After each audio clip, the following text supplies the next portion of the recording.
All right, everyone. Day 1,000 trillion of the left not really understanding messaging in any meaningful sense. Ilhan Omar, yeah, our own favorite Ilhan Omar, great friend of the channel, has introduced a resolution to support drug cartels.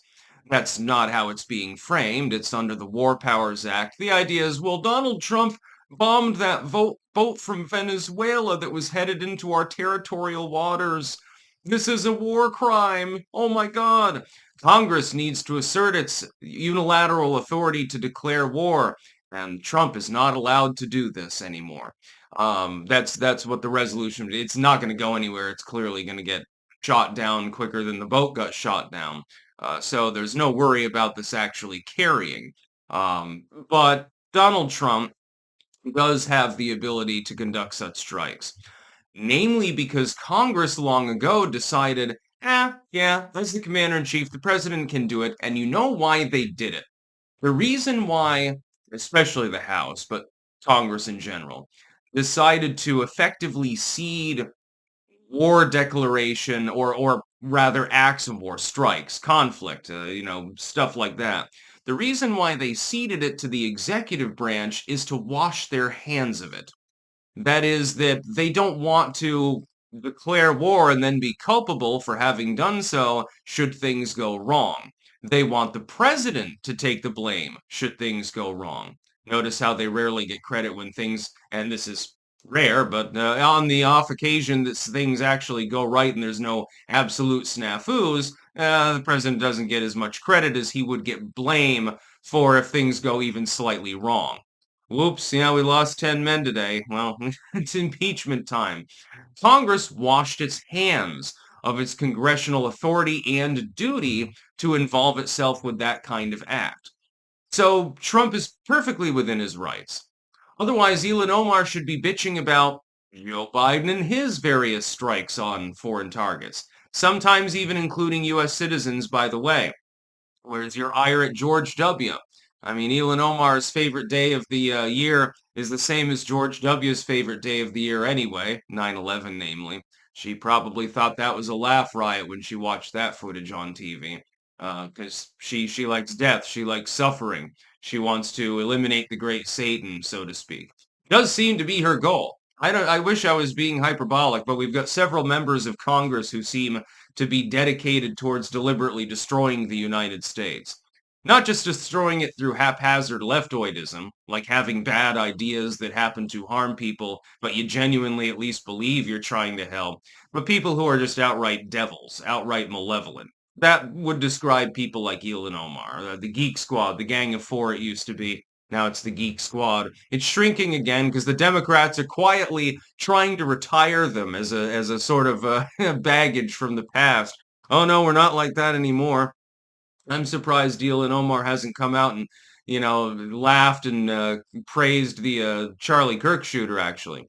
Although she did give an interview in which she was quite gleeful, it seemed, when she was talking about Charlie Kirk dying. Well, he was racist and sexist and stuff. Sometimes bad things happen. Wow, real great response from the left all around. Ilhan Omar.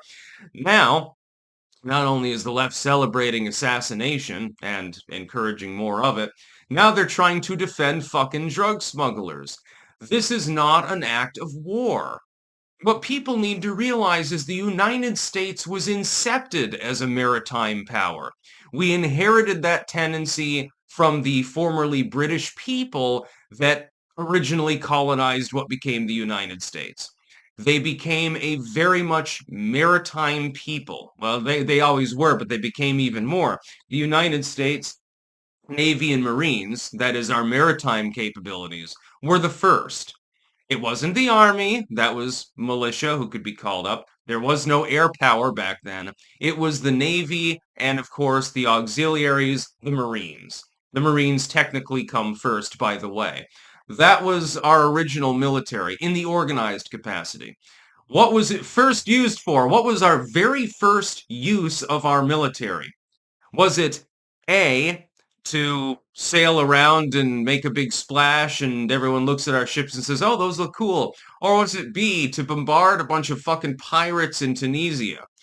It was B. From the halls of Montezuma to the shores of Tripoli.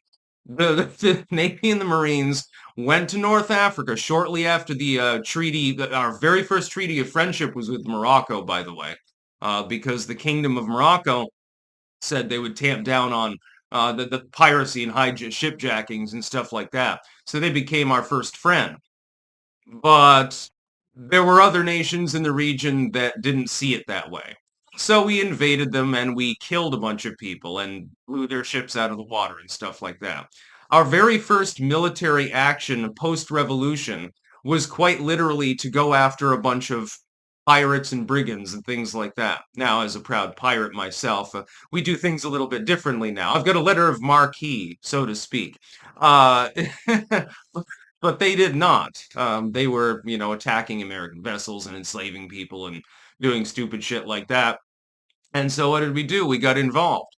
That was our first foreign affair that we got involved in an aggressive manner. Now, of course, it was against barbarian nations, so nobody cared at the time. It's a footnote in history that you probably didn't even learn about when you were studying history. There's a reason for that. Set a bad example, of course. The United States was always supposed to go after this kind of shit. That's the whole point. You're coming towards our country with things that we deem illegal, intending to illegally bring it into the country. You're going to be illegally in the country when you step foot on the shore anyway, in order to kill people with fentanyl or something like that. This kind of act is justified. It is also constitutional. Congress gave up effectively its power to declare war.